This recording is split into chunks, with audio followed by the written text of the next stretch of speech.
As part of Lendlease's new community development, Shoreline, Hall Contracting's been engaged to complete the earthworks for the sewer treatment plant.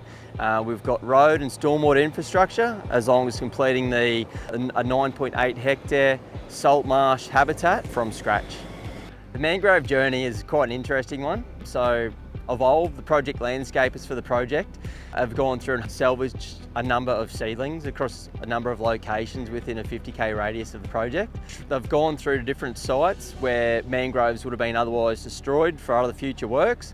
Some of the sites included the Port of Brisbane drains, behind the Redlands Bay Golf Club, and some Pimpamar canals as well.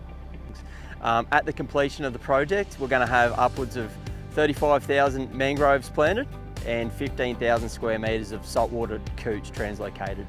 The new mangrove and saltmarsh habitat aims to provide water quality improvements to the Logan River, and it's also going to create a home for future marine species and wildlife such as birds.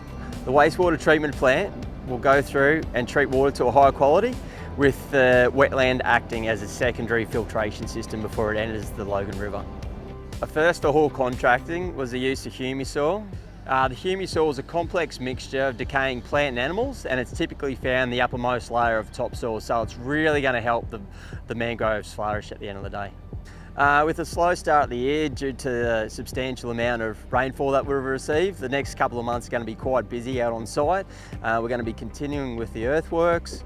We're going to be focusing on the road and stormwater infrastructure, and we're also going to be progressing to spreading topsoil with the inclusion of the humisoil, and the landscapers will commence planting in the coming weeks.